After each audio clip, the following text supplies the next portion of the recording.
Carlisle, Pennsylvania, a small town less than 100 miles north of the Mason-Dixon line. South of that line lived Jim Crow, and a racial conflict that spans back to the beginning of the United States.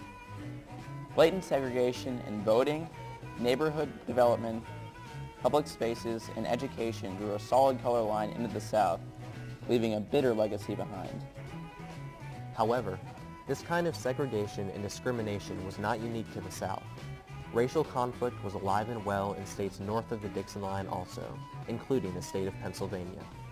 Although Pennsylvania banned school segregation in 1881, many school districts continued to enforce racial segregation of schools throughout the state. The last district to finally institute racial integration was the Carlisle Area School District, set in rural south-central Pennsylvania. Carlisle School District was a microcosm of inequality in the North, the conflict between the goal of a truly equal public education system and the unspoken yet ever-present racism that made this goal impossible. This is the story of how the Carlisle Area School District dealt with this conflict and the compromises, for better or for worse, that eventually brought integration to Carlisle. Carlisle Area School District was founded in 1836. Originally a system of cooperatively connected and publicly funded schoolhouses, the school system was eventually expanded and it grew, and larger buildings including the Lamberton, Wilson, and Lincoln buildings were built before the turn of the century. From the beginning of the district, the schools were separated by race. Separate schoolhouses, teachers, and night schools were all established for black and white children, and complaints over overcrowding, lack of facilities, and an unequal distribution of advancements in the colored schools were common through the 1870s. The school board generally appropriated funds for any requests or complaints, but the schools remained separate. In 1881, through Act 1405 of the Pennsylvania School Laws, school segregation by race throughout the entire Commonwealth was outlawed. However, in conflict with this law, the Carlisle Area School District elected to ignore the law completely, and the schools remained separate. It is unclear as to why this law was never enforced, and although this conflict was never outrightly dealt with by the district, there was some resistance within the African American community. In 1896, a group of black citizens, led by Reverend Robert Young, petitioned the school board for equal advancements in the colored schools as in the white schools. And these equal advancements were agreed to, citing the 1881 integration law as reason for these laws. However, that same year, in the case of Mary E. Brown versus the Carlisle School Board, Ms. Brown argued that she ought to have the right to attend the public white high school, the Lamberton building. The judge ruled that, since equal advancements were now theoretically being made, Ms. Brown did not need to attend the Lamberton building, and so therefore should remain in the colored high school.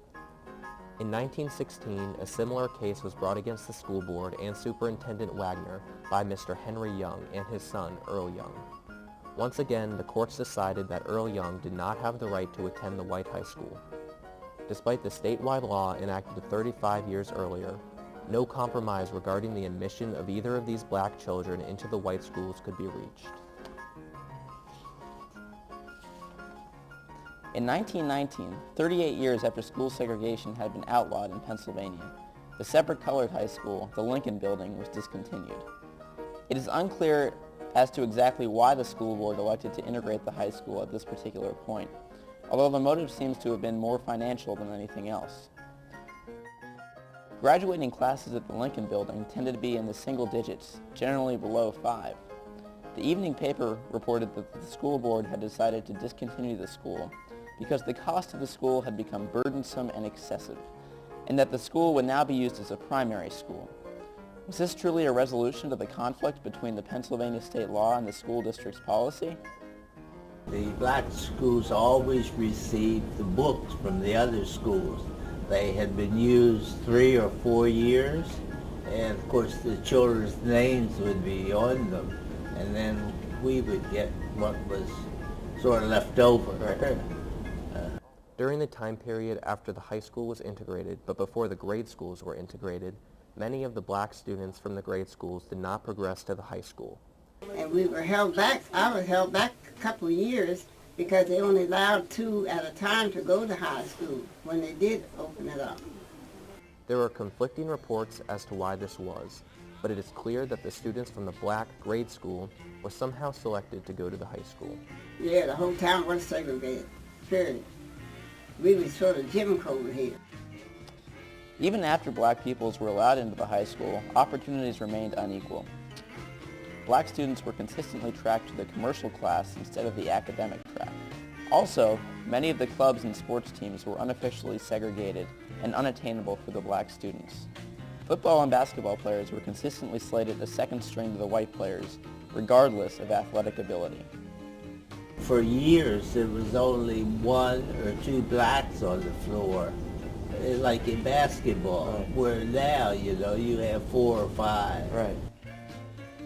Although racial conflict, inequality, and segregation existed overtly in the grade schools and covertly in the high school, no major resistance or compromises were made during the 1920s through the 1940s. However, as the influx World War II veterans of all races came pouring back into the United States, so did a renewed sense of self-dignity in the African American community in America. Just 3 years after fighting in Europe ceased in 1945, the school board, led by Superintendent Cartwright, fully integrated the school district on April 9, 1948. However, once again, the motive may not have been purely humanitarian. The school district needed a $250,000 addition to the Stevens School, the white school, if it was to continue to segregate its schools, and could utilize the Wilson School, the black primary school, if it were to integrate its schools. Ironically, the school board cited the 1881 Act 1405, a law passed more than half a century prior to integration, as the reason for fully integrating the schools. Integration went rather smoothly. Although there was a conflict in terms of retaining black teachers, the teachers from the Wilson building were originally going to be fired with integration in 1948, and many in the black community felt they would rather keep their segregated schools and black teachers than move to the white schools without the black teachers. I know a couple of the teachers that were at the black school, when they integrated, they left and went to Philadelphia or somewhere. Yeah. And the reason I don't know.